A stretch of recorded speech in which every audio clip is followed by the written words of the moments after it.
tema de exoneraciones. Precisiones antes de desarrollar la clase. Desarrollamos el tema de exoneraciones, completamos el tema de exoneraciones y hay temas continuados de acuerdo un poco a las fases del desarrollo que estamos celebrando, ¿no? Actos preparatorios de programación, proceso de selección y ejecución. En la fase de actos preparatorios estamos desarrollando de manera secuencial. Plan anual, después del plan anual que sigue, expediente de contratación, después del expediente de contratación, comité especial. Entre esos dos temas viene el tema de exoneraciones. El tema del comité especial ya se ha, digamos, desarrollado la clase de forma virtual, ya lo tiene en video. Aparentemente ha habido pequeños problemas técnicos y no los han podido colgar. Eso me va a obligar a que se tome el examen luego de terminado este módulo. No el día de hoy, sino me imagino que se programará de acá a 15 días aproximadamente. ¿Qué se ha grabado o qué se ha, digamos, se va a colgar en la hora virtual? El tema de comité especial. Después del tema de comité especial, también se ha grabado y se va a colgar el tema de bases administrativas, evaluación y calificación de propuestas, proceso de selección y modalidades de selección. Es decir, como tercer tema, terminamos el tema de exoneraciones y después retomamos el tema con las modalidades de selección, continuamos con la solución de controversias durante el proceso de selección, seguimos con la etapa contractual, solución de controversias durante la etapa contractual y finalmente también esperamos desarrollar el tema de sanciones administrativas. ¿Alguna duda, alguna inquietud de los temas anteriores? Vamos a hacerlo al finalizar esta clase. Bueno, exoneraciones. Habíamos hablado que hay 6 supuestos de exoneración y retomando un poco el tema anterior es que solamente se aplican las exoneraciones cuando por circunstancias exógenas, situaciones coyunturales, situaciones atípicas, hay la necesidad o la obligación de no llevar a cabo un proceso de selección. Las causas son variadas, 6 son las principales. Por ejemplo, la exoneración por entidades del Estado, que ya lo desarrollamos. El segundo tema, por desabastecimiento inminente, cuando hubo una falta de un bien o un servicio compromete de manera directa y necesaria la continuidad de las funciones de la entidad, se lleva a cabo a través de una exoneración por desabastecimiento inminente. Habíamos hablado del tema de que no es posible, por ejemplo, que servicios básicos de una entidad se dejen en suspenso, por ejemplo, en la limpieza, el tema de seguridad y otros servicios. Para eso habíamos hablado en la clase anterior de que se necesita contratar de manera directa a través de una exoneración. Y nos quedamos en este tema, la exoneración por situación de emergencia. Se da vinculado a hechos o eventos catastróficos que supongan grave peligro o afecten la defensa o de seguridad nacional. O también ahora de situaciones que supongan, en las cuales se proyecte, en las cuales haya una posibilidad de que se produzca. Por ejemplo, Dios no lo quiera, el volcán Huinas hace algunos meses estuvo lanzando llamaradas. Frente a ello todavía no ha ocurrido un tema, digamos, de gravedad. Pero podría ocurrir, sí. Ante esa eventualidad, lo que se puede hacer es exonerar y paliar ante esa posibilidad cobertura, forraje, protección para los animales, para los habitantes de esa localidad. Ahora, en este supuesto de exoneración de emergencia es el único supuesto de exoneración que posibilita la regularización. Es decir, se saca la resolución declarando en emergencia una determinada circunscripción y eso habilita la expedición de una resolución que exonera a las entidades o a la entidad dentro de un radio determinado. Y eso dará lugar a también que se contrate de manera directa. Obviamente se va a contratar de manera directa insumos, bienes, servicios vinculados a la emergencia que se ha dado o que se podría dar.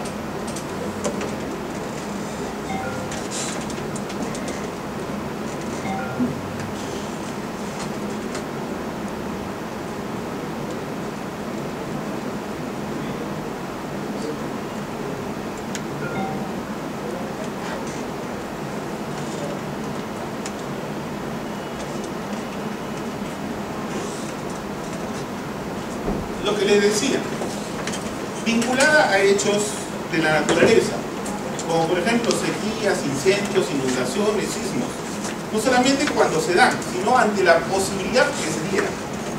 Oye, por si acaso, dentro de un mes, digamos, el Instituto de Meteorología y Hidrología, en coordinación con, digamos, el Instituto Oceanográfico Norteamericano, dice que nos va a afectar el fenómeno del Niño. Pero todavía de acá a un mes. Frente a ello, podemos hacer o declarar en emergencia determinada circunscripción, por donde eventualmente va a afectar el niño, y en función a ello comprar de manera.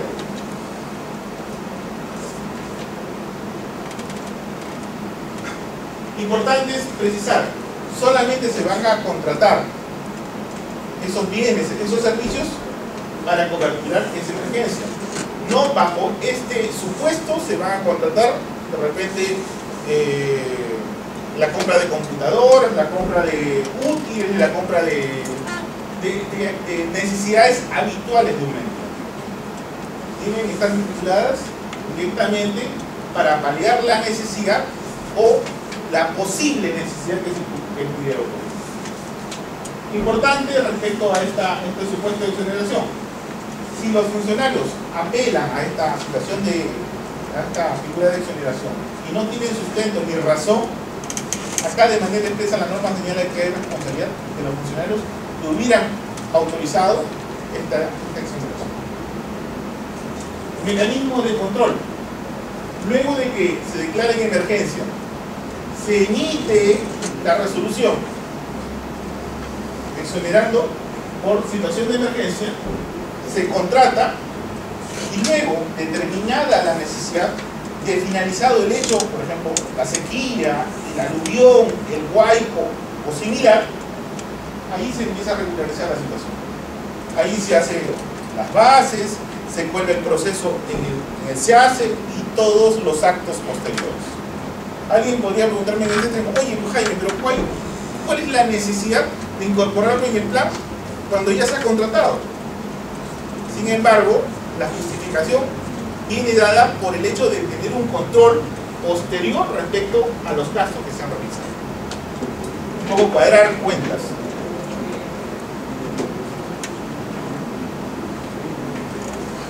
Exoneración con carácter de sector u orden interno. Esta figura de exoneración básicamente se da para bienes que son utilizados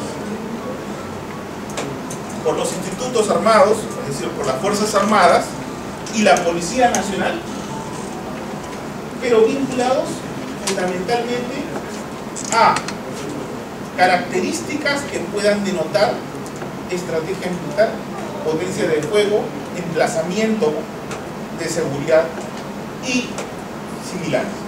¿Esto qué quiere decir? Si las Fuerzas Armadas quieren comprar computadoras, uniformes, quieren comprar alimentos, quieren comprar útiles y otros, obviamente ellos no tienen esa característica, esos bienes no tienen esa característica. Inclusive, si se quiere contratar servicios tampoco no tienen esa característica. Básicamente, se contrata a través de la exoneración armamento, sistemas de armas, vehículos, unidades navales, aeronaves, unidades de combate. Los demás bienes, por ejemplo, computadoras, impresoras y todo lo demás, se tienen que llevar a cabo como un proceso regular, como un proceso natural.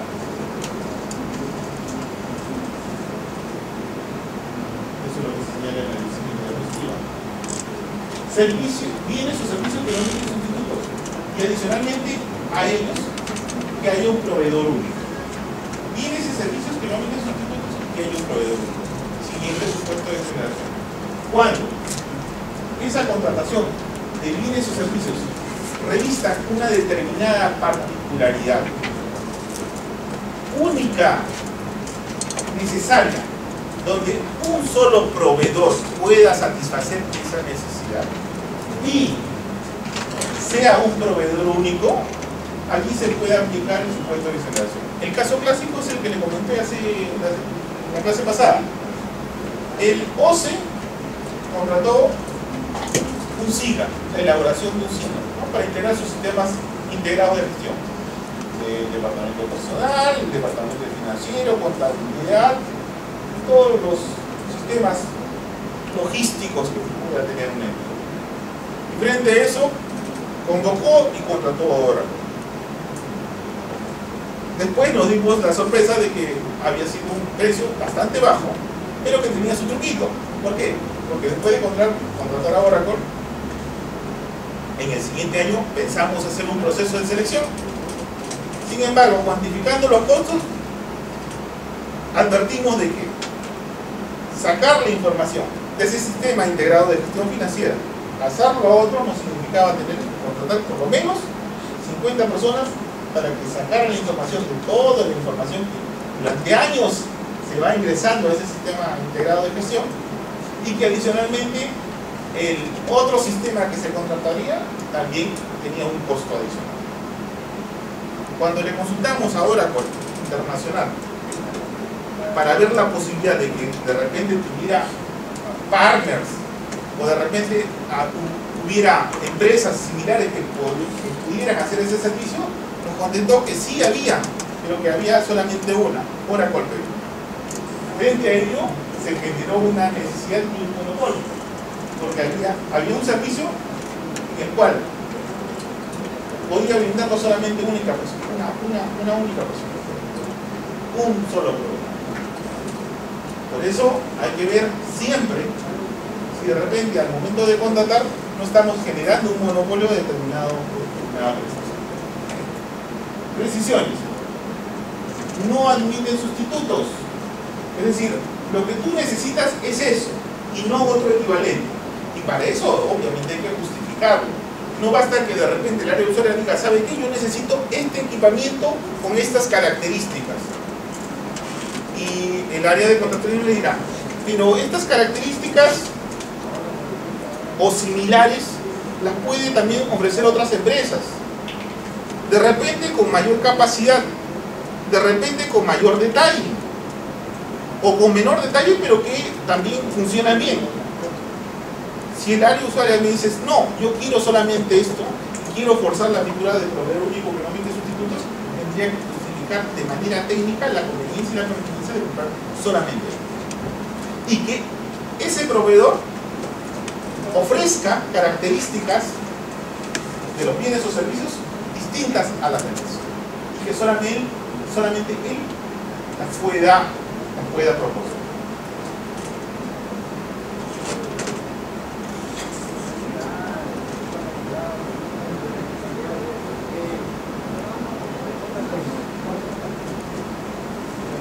Lo que les explicaba, identificación objetiva de la existencia de un proveedor único en el mercado nacional y debe existir convicción de ella. No porque el usuario lo pida, sino porque técnicamente se justifique y se sustente. Necesidad de que esos bienes y servicios sean con exclusión de cualquier otro y que la necesidad no pueda ser satisfecha con bienes o servicios equivalentes. Si no está muy bien justificada ese hecho, ¿y dónde va a estar justificada? En el informe técnico que va a servir de sustento a la resolución de exoneración. Si ustedes no hacen esa sustentación objetiva, técnica, mañana más tarde, cuando saquen a convocar esa exoneración, lo que va a ocurrir es que el OCE lo va a observar. Porque todos los días el OCE observa las exoneraciones. Todos los días. En tiempo real. ¿Por qué?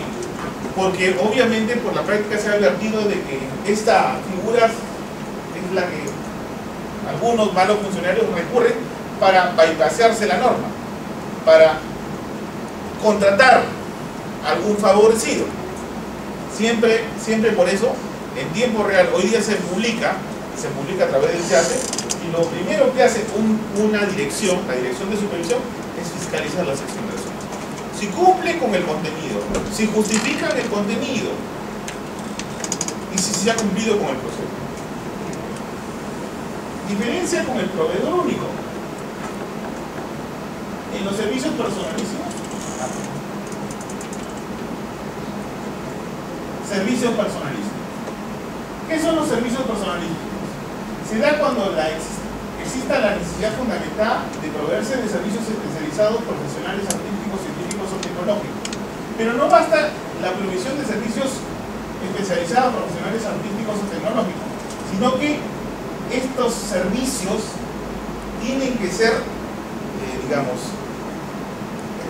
tienen que tener unas características particulares, identificadas con una persona jurídica que los pueda brindar sí o sí. El caso clásico: se va a contratar a uno de los mejores paisajistas por parte de la Municipalidad de Maynas, de Loreto, para que haga un mural regional, evidenciando las características de la Amazonía. Y ese mural va a estar en el frontis del gobierno regional o en el frontis de la municipalidad. Paisajistas hay cientos en el país, pero para calificarlo, para conceptualizarlo como un servicio personalísimo, se tiene que evaluar las condiciones de ese paisajista, que de repente haya sido reconocido nacionalmente y que de repente haya obtenido premios internacionales, que esa prestación pueda ser individualizada, es decir, que las condiciones, las características de ese proveedor sean distintas a las demás.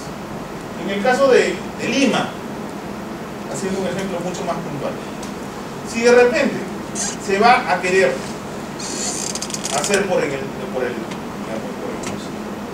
la conmemoración de la municipalidad X una escultura inspirada, por ejemplo, en mixtura, y no sé, pues que hará una olla de barro con determinadas características, o que de repente transmita el legado gastronómico del Perú, y de repente se dice: vamos a contratar a Fernando de Silva.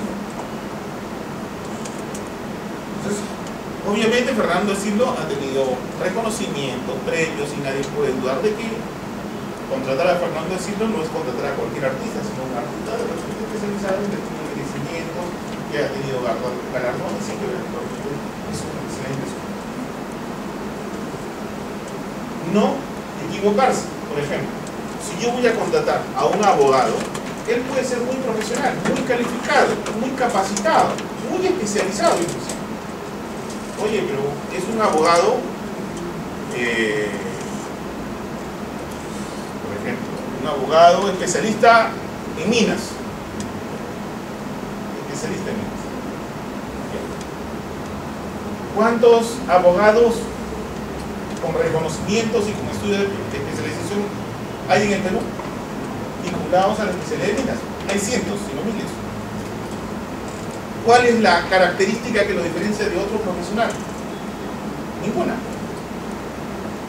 Basado en ello, no se puede vincular el tema de la exoneración por los servicios personalísimos en función estrictamente al nivel profesional. ¿No? Tiene que haber una reconocida y evidenciada, acreditada diferenciación en función al arte, oficio, especialidad, características profesionales. También, en el informe que se haga, se tiene que establecer esa reconocida prestación. Tiene que también establecerse la comparación favorable frente a otros potenciales proveedores. Y con relación a la entidad, la prestación objetiva que haga inviable la comparación con otros potenciales proveedores. Estas tres características tienen que ser justificadas en el informe sustentatorio para llevar a cabo una exoneración por personal, por servicio personal.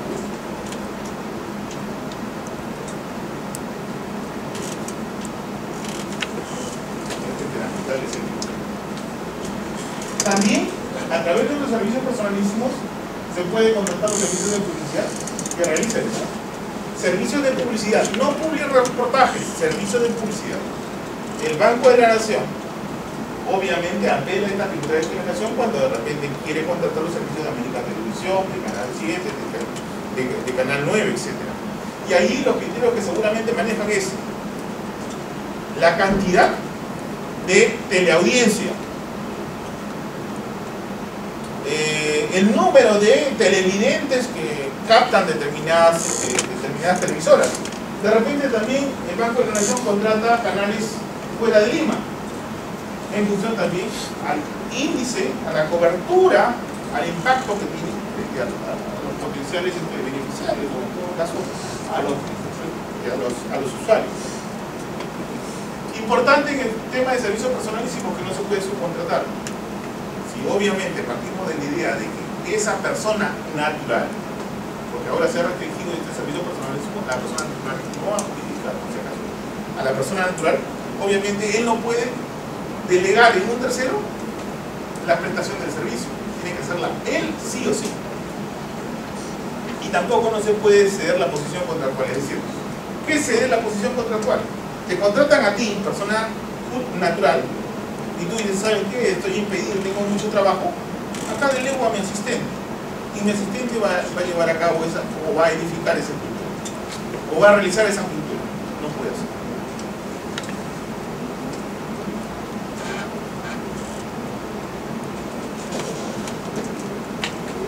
Procedimiento para la situación de exoneración. El procedimiento para llevar a cabo una exoneración es especial, no es como un proceso de selección. Basta que se identifique a quién se va a contratar, justificar las razones por las cuales se va a exonerar y de manera directa se le contrata. Sin embargo, que se le contrate de manera directa no significa que se tenga que realizar, que elaborar un informe previo, un informe técnico y jurídico que sustente las razones por las cuales se van a exonerar. Si no tenemos ese informe técnico jurídico, eventualmente no puede llevarse a cabo la exoneración, salvo la situación de emergencia, en los cuales se posibilita esa regularización. En los demás casos no, en los demás casos necesitan ese informe que sustenta la resolución de exoneración. Ahora, esas acciones tienen que ser inmediatas, porque si no fueran inmediatas, si uno dice voy a exonerar la contratación de determinado proveedor y lo hace de acá a 2 o a 3 meses, ¿estamos hablando de una exoneración? No, tendría que hacer un proceso de selección tradicional. Si se demora tanto, ¿por qué no hace un proceso de selección tradicional? Que demora más o menos ese tiempo. Acción inmediata. Y ahí bastará una invitación a un proveedor, que el proveedor presente una propuesta que se ajusta a las bases. Obviamente estas bases no van a tener el detalle, las características, la elaboración como unas bases normales. Son una base muy sencilla, muy básica. Y esta exoneración tiene que ser informada ¿a dónde? A través del CIACE, al OCE y también a través del CIACE a la Contraloría General. Importante, la exoneración significa que uno se exceptúa de la segunda fase, proceso de selección. Los actos preparatorios, toda la secuencia tienen que ser cumplidos. Solamente se exonera respecto al proceso de selección. La ejecución contractual es exactamente idéntica. Si de repente por el monto involucrado se va a tener que presentar garantías, se tendrá que presentar garantías. Si de repente al proveedor que se le va a contratar vía exoneración está inhabilitado para contratar con el Estado, no se va a poder contratar con él. Se le aplican todas las reglas como un proveedor nacional. Obligaciones de la entidad contratante respecto a la exoneración. Debe incluirlo en el plan anual de contrataciones. Debe elaborar el expediente de contratación, obviamente muy sencillo. Designar el órgano encargado de la contratación, que normalmente, ¿quién lo hace? El área encargada de contrataciones. En el caso del Banco de la Nación debe ser el área de logística, ¿no? Ella es la que elabora y aprueba las bases y exige los requisitos para la celebración de contrato como si fuera un proveedor. Si ese proveedor que se le ha seleccionado y que se ha emitido una resolución de exoneración no firmar el contrato, también le corresponde una sanción y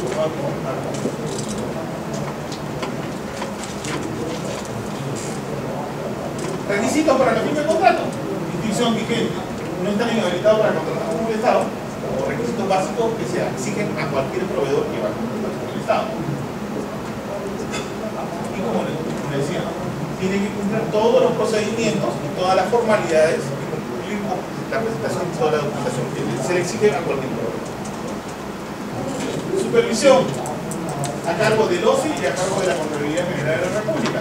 Importante destacar en este extremo de que es el responsable respecto a las exoneraciones que se convocan el titular del ente. En el caso de empresa del Estado, pues será el directorio, a través, o representado, en este caso, a través de su presidente. Limitaciones a las contrataciones exoneradas. Básicamente están vinculadas ¿a qué? A el alcance que encierra la exoneración. Si estamos hablando, por ejemplo, de situación de emergencia, para paliar la emergencia. Si estamos hablando de exoneración entre entidades del Estado, que no existe habitualidad respecto a la entidad del Estado que se va a contratar, porque si no sería una competencia desleal a cualquier proveedor. Respecto a los servicios personalísimos, que sea él quien tenga que realizar el servicio.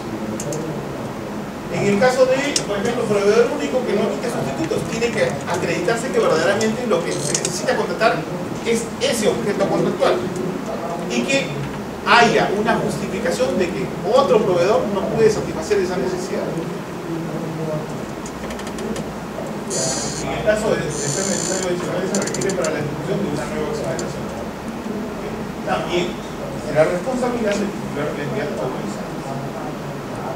Contenido de las bases en las contrataciones exoneradas.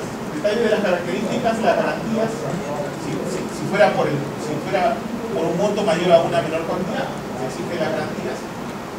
La definición del sistema de movilidad, el valor referencial y la conformidad. Es decir, prácticamente todas las características para que firma de contrato. No se olviden, lo único que se efectúa es el procedimiento, es el proceso de servicio.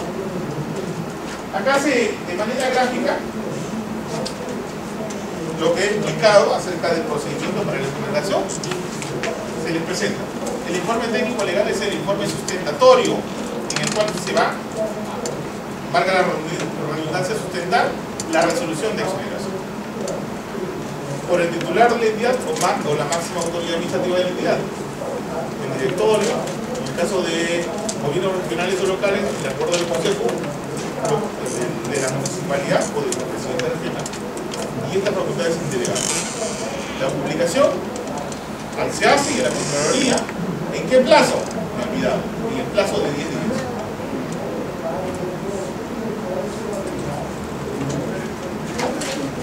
¿Perdón? Ya, excepto militares, ¿por qué? Porque las exoneraciones con carácter de secreto militar, obviamente por su propia naturaleza, no son de uso público, no son de acceso público. Porque si estamos hablando de compra, por ejemplo, de misiles, de simuladores de vuelo, de cohetes para los Mirage, no sé si tendremos o no, pero los Mirage o los otros aviones, obviamente eso no se van a publicar, no va a ser de acceso a todos nosotros. Sí se va a publicar, pero de manera interna. Los institutos armados y las Fuerzas Armadas tienen un propio plan con carácter de secreto militar. Y ellos ingresan esa información. Está dentro del SEACE, pero los únicos que tienen acceso a esa información son los institutos armados, la policía y la Contraloría General de la República, que es el único órgano que lo puede auditar. Ni siquiera el OCE puede ingresar a esa información. A ver.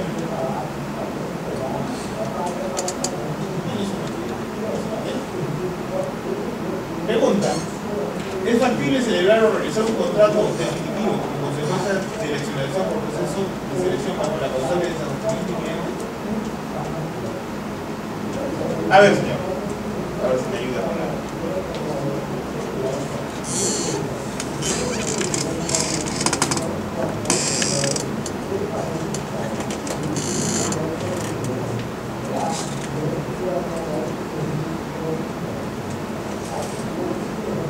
Un contrato por todo. No, salvo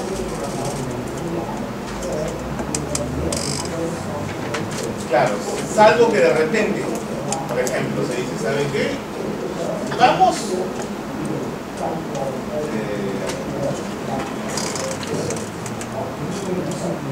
Vamos a hacer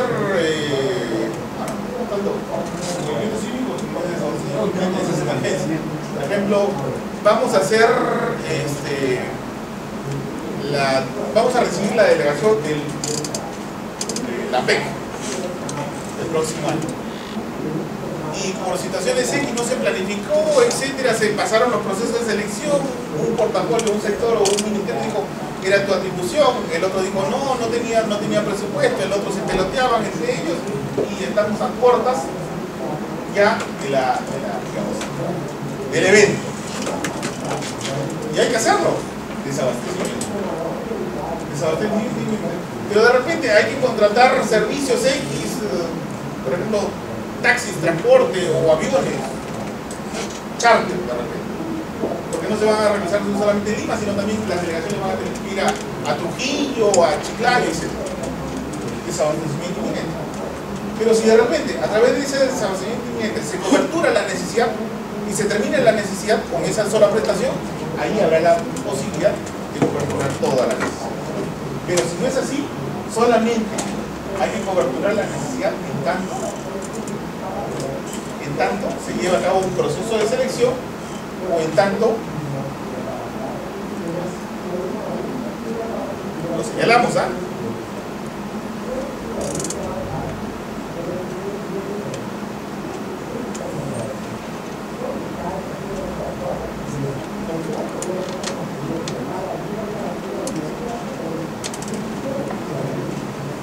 Exacto.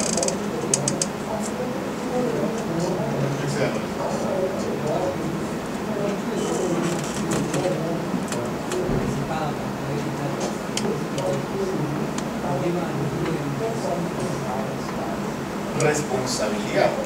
El desabastecimiento inminente, de acuerdo a la norma, se tiene que incorporar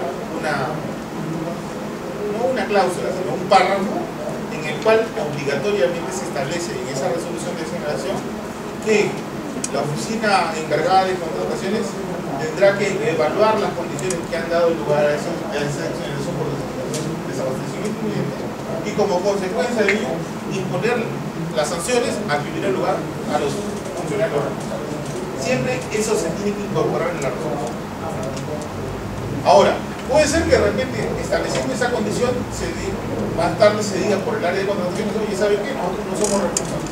Es responsable el tribunal que se demoró en la tramitación de la apelación. O que de repente, después de evaluar, verdaderamente se pueda advertir, oye, ¿sabe qué?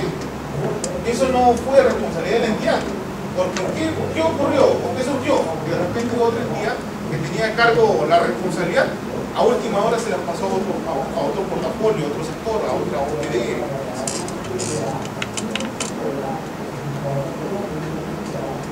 Dígame, señor.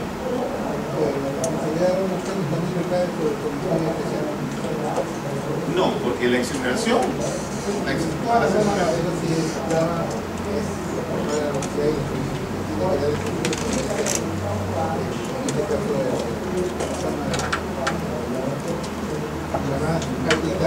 Claro, el titular de la entidad o... ya, usted me dice, a ver si entendí la pregunta. Si de repente se genera una exoneración por desabastecimiento inminente y es porque el comité especial se demoró demasiado en elaborar las bases o buscar el proceso, claro, el responsable sería el comité especial. Porque por su inacción, por su demora, por su falta de responsabilidad o por el deficiente trabajo, ha hecho que la entidad se dé cobertura de determinados bienes o servicios. Y ahí sí será responsabilidad del comité especial, imponiéndole sanciones de amonestación, suspensión y de repente de detención. Segunda pregunta, señor.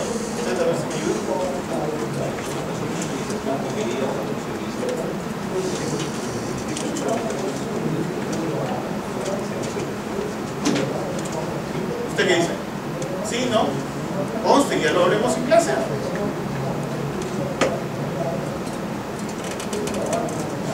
Acá el señor dice que no. Por allá dice que sí. A ver, ¿usted por qué dice que sí?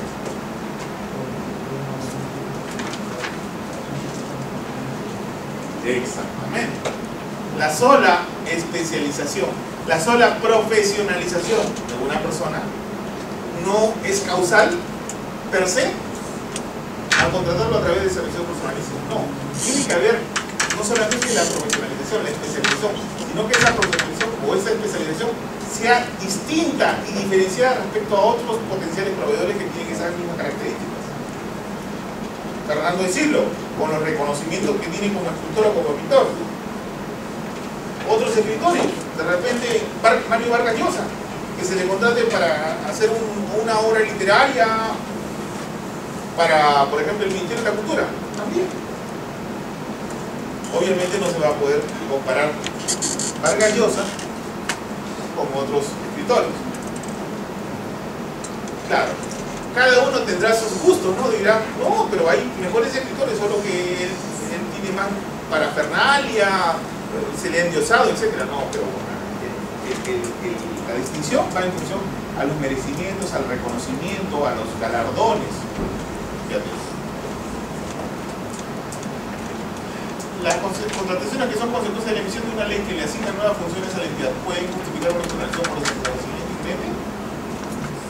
En otras palabras, una entidad tiene sus funciones, por ejemplo el Banco de la Nación, viene a la Superintendencia de Banca y Seguros y le dice, ¿sabe qué? A partir del próximo mes tú tienes que incorporar una oficina o una dirección contra el lavado de activos que realice específicamente estas tareas. Oye, dentro de mi estructura de organización no estaba. El próximo mes la haces, y no solamente la haces o la edificas, sino también que funcione. Obviamente no, ni que sea yo mandrake para que de un momento a otro haga todo, contrate personal, compre maquinarias, ubique un área específica, acondicione un área específica para esas labores. ¿Está justificado la exoneración? Está justificado. El comité especial ya está grabado, la van a colocar en la página web. Así que ahora sí nos damos un pequeño salto hasta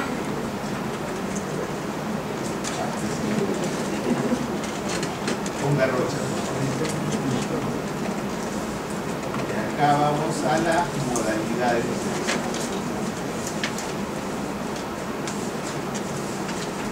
Dentro de la modalidad de selección tenemos que desarrollar el tema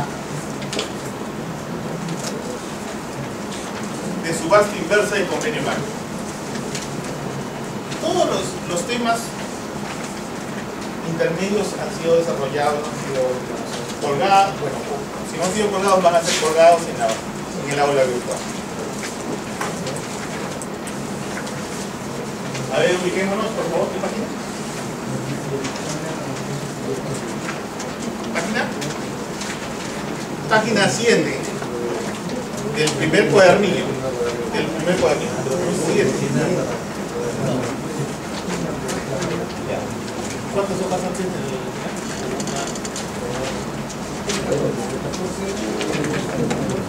Vayan de atrás para adelante, en el primer cuadernillo en la página 7, de atrás para adelante.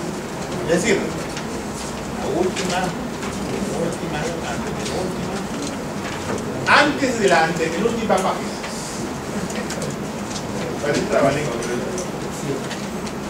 pero antes de desarrollar el tema de modalidad de selección, ustedes seguramente van a poder repasar o van a poder tener la clase visual en la plataforma electrónica acerca de los procesos de selección y acerca del criterio para el redondeo del valor referencial. Sabemos nosotros que para elaborar las bases se tiene que establecer el valor referencial. El valor referencial como consecuencia del estudio de las posibilidades que ofrece el mercado. Ese valor referencial tiene que ser objetivo, real, actual. Pero también la norma nos señala de que no basta que se consigne el valor referencial en letras y números, sino que también, como una suerte de pedagogía o de guía, también lo obliga el Comité Especial a establecer los límites mínimos y máximos de validez de la propuesta. Por ejemplo, en el caso de bienes y servicios, el límite máximo está fijado por el valor referencial, el 100%. Y el límite mínimo, no hay límite mínimo, en el caso de bienes y servicios.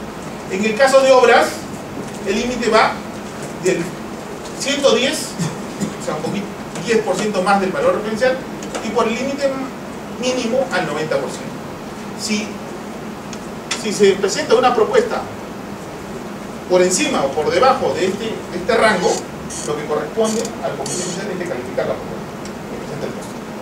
Pero este rango se tiene que consignar en las bases.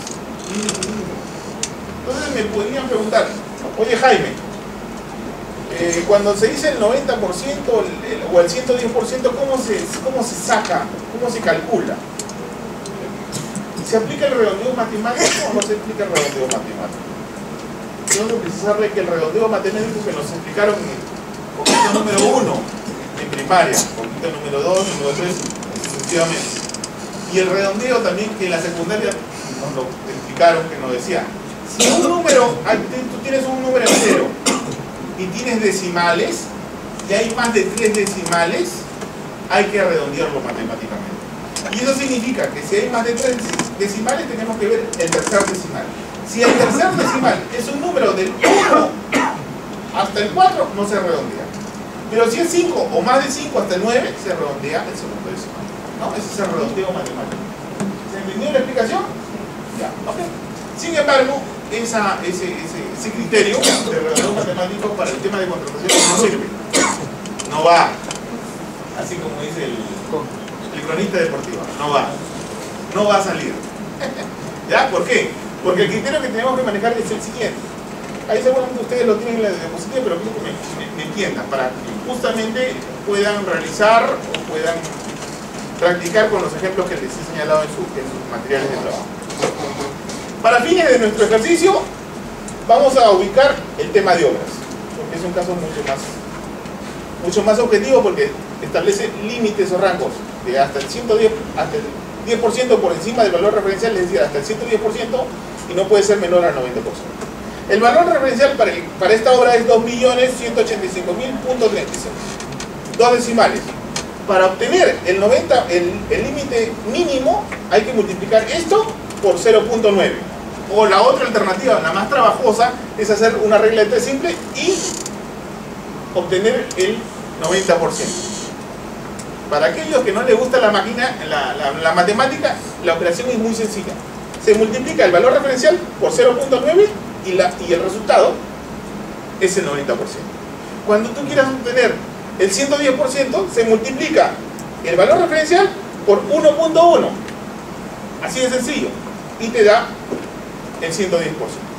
Sin embargo, de estas cifras, en el caso del límite mínimo, el redondeo matemático no tiene que cogerlo, sino lo que tienes que coger es el criterio que tienes que coger para establecer la cantidad es la siguiente.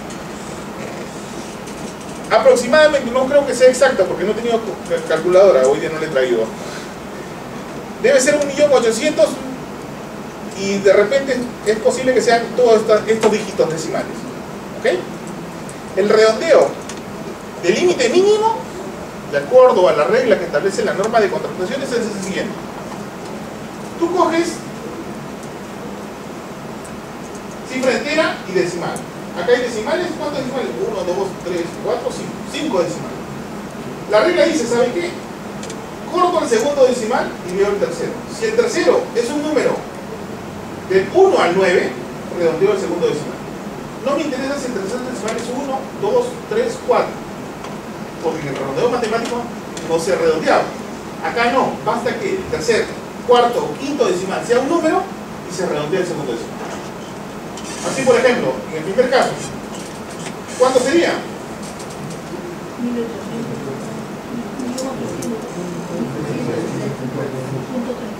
1.800.000. Exactamente. Si ponemos esto, vamos a ser más dramáticos. Este es el decimal. 32.021. 33 también.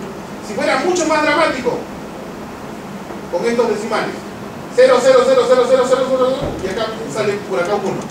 También igualito se redondea. Basta que haya un número del 1 al 9 a la mano izquierda y se redondea. No hay mayor o igual, no. Basta que haya un número. O sea, puede ser 0,0000001. Exacto, se redondea. Pero mayor, muy igual. Sí. Basta que tengas un número del 1 al 9 a la izquierda de ese decimal. No, cualquiera. Por eso, y acá el dato importante, por si acaso, acá el dato importante. Normalmente cuando somos nosotros miembros del comité especial, y a todos nos ha pasado en alguna oportunidad, vamos con nuestro teléfono, ¿no? O con nuestra calculadora normal. Entonces hacemos la operación y ya, por 0.1 y la calculadora, ¿qué es lo que hace? El teléfono ¿qué es lo que hace? Redondea automáticamente. Y si nosotros redondeamos automáticamente, cuando es acá, por ejemplo, un 1 o un 2, esta cantidad no vendría a representar el 90%, sino es el 89.99999. Y por ese mal dato se descalifica la cosa. Aun cuando sea 10 céntimos, igualito se descalifica la cosa. Igualito. Si tú has presentado tu propuesta y no has hecho bien la operación, es posible que tengas ese tipo de problema. En el límite máximo, ya ese criterio cambia. Para complicarle la vida, cambia. ¿Por qué? Porque ahí, simplemente, si hay un número entero y otro decimal, corto al segundo decimal. No me interesa que número tenga a la izquierda. No me importa. Puedo tener 9999, no me importa. Simplemente corto al segundo decimal.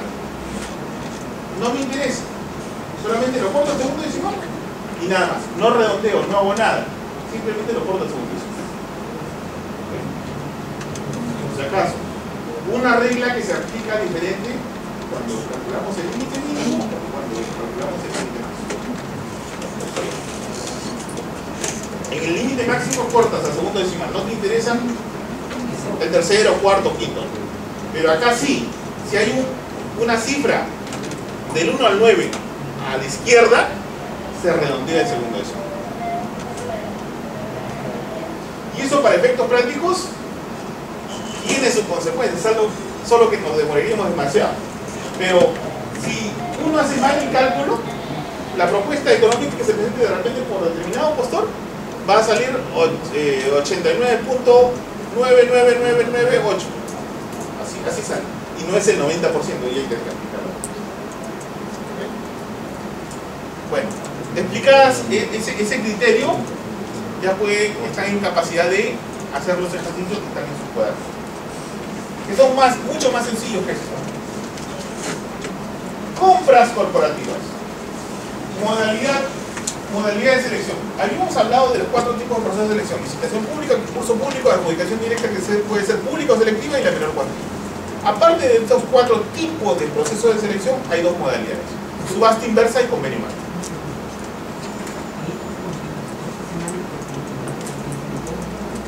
Porque el valor referencial tiene que estar expresado en 2 decimas. Exactamente.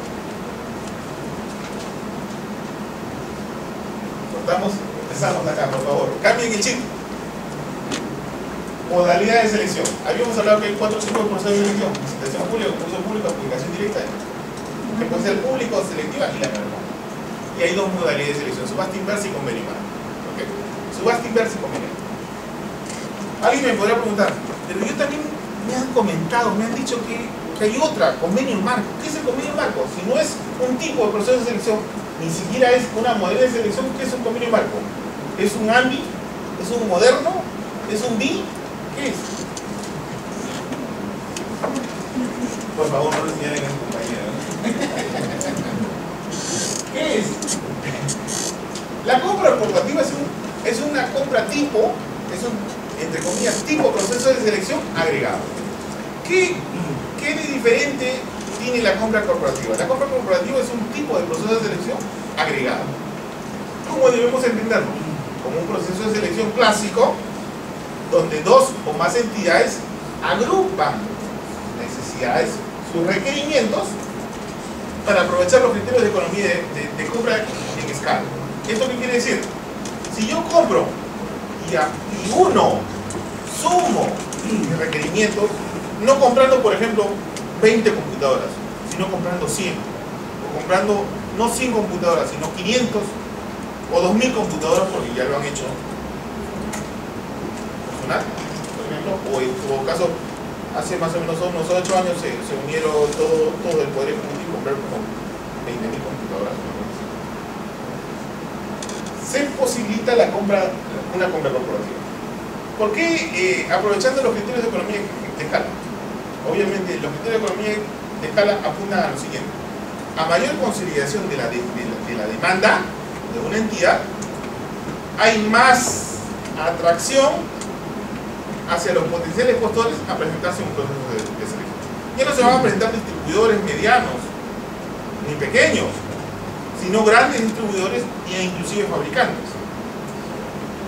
Entonces, claro, por unidad de repente no tienen mucha ganancia, pero por el paquetón de venta, obviamente ahí está el negocio. Entonces, ¿qué permite esa compra corporativa, esa compra agregada? Mejores precios, mayor incentivo para que participen los postores, los grandes postores, permiten una adecuada racionalización de los recursos públicos, es decir, la consolidación de los requerimientos en 2 o más entidades, comprando lo mismo, uniformiza bienes y servicios y facilita la supervisión de precios.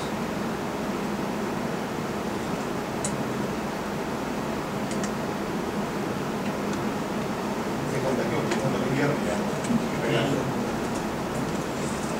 Importante, en la compra corporativa, esos bienes que se van a consolidar tienen que ser homogenizados, o sea, bienes comunes, computadoras, útiles de escritorio, fotocopiadoras, escáneres, o sea, que sean comunes. Si de repente cada entidad pide detalles, características distintas, obviamente cada uno va a pedir distinto. Pero si son bienes comunes, obviamente ahí viene el tema de homogenización. Si una entidad pide computadoras con determinadas características, la otra un poco más altas y la otra un poco más bajas, las tres tendrán que conversar para diseñar una estrategia para comprar todas un tipo de computadora, porque si no, no tiene lógica el tema de agrupación de demanda. Puede emplearse para la consolidación, para unir 2 o más entidades, el criterio geográfico, sectorial, temporal o la combinación de todos. Concluye cuando la buena pro queda consentida, es decir, se convoca un proceso de selección normalmente a través de un concurso público o a través de una licitación pública. Primero que se otorga la buena pro, ya la contratación se da para cada entidad. Cada entidad se la quita. ¿Cuál es el procedimiento? Es un procedimiento tradicional. Si la consolidación de 2 o más entidades alcanza una licitación pública, tendrá que hacer una licitación pública tradicional, con los mismos procedimientos, siguiendo las mismas etapas de desarrollo. Importante, en esta compra corporativa debe haber un convenio interinstitucional entre esas 2 o más entidades que se asocian para comprar el nivel corporativo.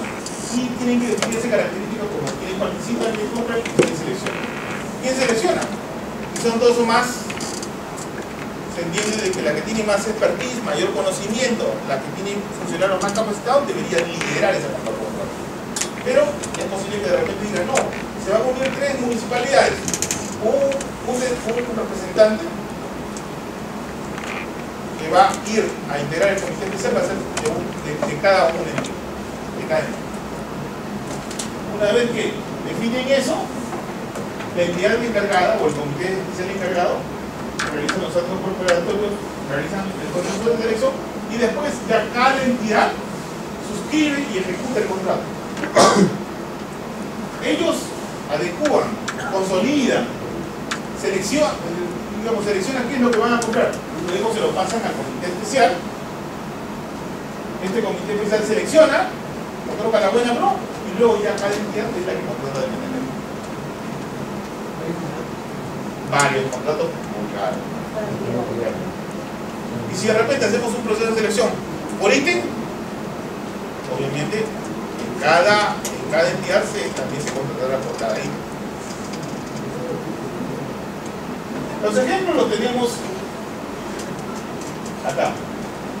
La PCM y la Oficina General de Gobierno Electrónico compró corporativamente para la compra de computadoras, laptops y antivirus, el Ministerio de Economía y Finanzas para construir el escritorio. Cuando digo MEF, es las entidades adscritas al MEF también. El MTC y las entidades adscritas al MTC contrataron este tipo de bienes y servicios. Ahora, esas compras corporativas pueden ser obligatorias o facultativas. Facultativas se dan cuando ¿qué? Cuando esas dos o más entidades, de manera discrecional, libre, dicen, vamos a consolidar nuestros requerimientos para obtener mejores precios. Y hacen lo que les señalé en el cuadrito anterior.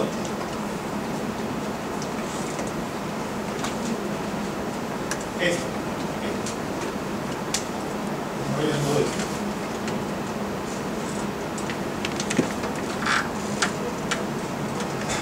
Y se compra corporativamente de manera obligatoria cuando el sector, por ejemplo, el Poder Ejecutivo, mediante resolución suprema establece, ¿sabe qué? Este año, de Salud, Fospoli y el Ministerio de Salud van a comprar corporativamente medicamentos. Eso ya lo han señalado. Ya se han realizado. Estas compras corporativas les han significado un considerable ahorro en el tema de medicamentos también. En el caso de compras corporativas obligatorias, hablamos de compras corporativas sectoriales. Y ahí el titular de la entidad, o el titular del sector, es el que emite una resolución suprema designando qué entidades van a comprar corporativas. La selección por encargo.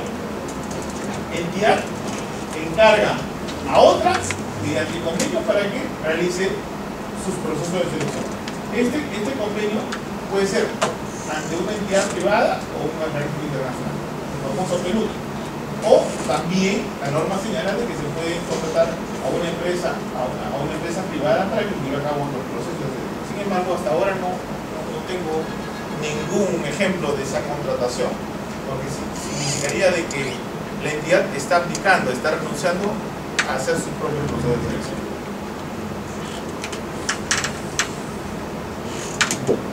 Encargo a una entidad pública.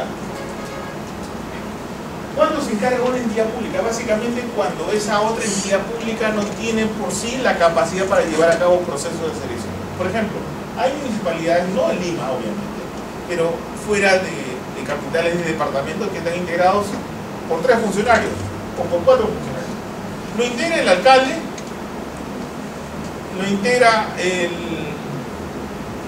teniente alcalde, está la secretaria y el limpieza. Ahí terminó la organización de esa municipalidad distrital. Así. Entonces, si hay 4 funcionarios, el alcalde no puede ser miembro del comité especial. El teniente alcalde es el que hace los requerimientos y no puede ser comité especial. Imagínense que queda el alcalde y el limpieza por ahí. Entonces, obviamente, es en algunos casos materialmente imposible que lleven a cabo procesos de selección. ¿Serán pequeños? Sí, pues, pero en algunos casos no son tan pequeños. Por ejemplo, en Cajamarca, algunos caseríos manejan millones. Miren cómo están, pero en fin, ese es otro tema. Y el tema es, oye, ¿cómo hacemos? ¿Cómo operativizamos los procesos de selección? Si solamente tenemos 2 miembros. Ahí en ese caso lo que hacen es, si tienen plata, contratan expertos para que integren el comité especial, expertos independientes. O si no, también pueden hacer un convenio de colaboración intermunicipalidades y una municipalidad le presta a los funcionarios para que integren comités especiales.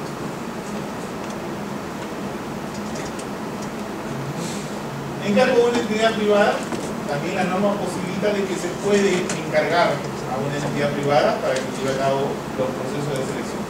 Importante es establecer que si se encarga a una entidad privada, debe haber una provisión presupuestal propia que obviamente sustente, que financie esa contratación.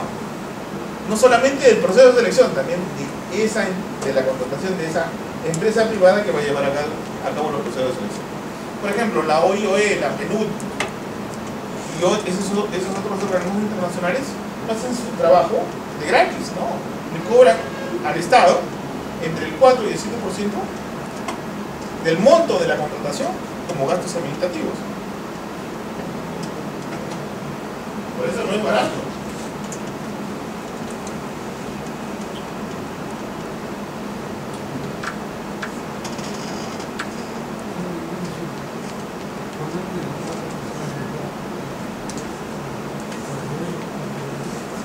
No, en determinadas localidades, como localidades muy pequeñas, no hay regidores.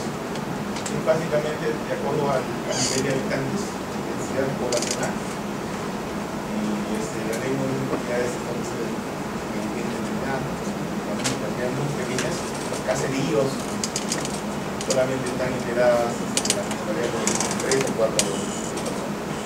De ahí viene el problema, ¿no? Para llevar a cabo los productos. Por ejemplo, organismos internacionales. Importante, para llevar a cabo una contratación a una empresa privada como a un organismo internacional, debe haber un informe sustentatorio. Un informe sustentatorio que establezca la necesidad de contratar a una empresa particular o a un organismo internacional. ¿Y ese informe quién lo va a hacer? El primero es el informe del área de administración. Y el segundo informe lo va a hacer el presupuesto. El informe del área de administración señalará, ¿sabe qué? De acuerdo a las condiciones, características muy especiales, no hay capacidad humana y conocimiento para llevar a cabo un proceso de selección tan complejo como este. Así lo hicieron con el tema del tren eléctrico, perdón, de la primera etapa del tren eléctrico. Así lo hicieron también con el metropolitano, por cierto. El metropolitano no pasó por el 2, lo hicieron a través de organismos internacionales. Y también adicionalmente tienen que hacer un informe favorable de la unidad de presupuesto.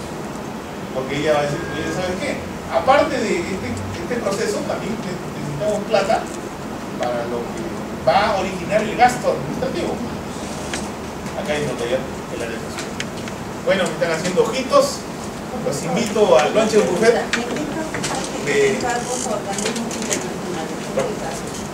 cuando, digamos, la entidad lo considera así, por la complejidad, porque de repente no hay capacidad por parte de la entidad a llevar a cabo sus procesos de selección.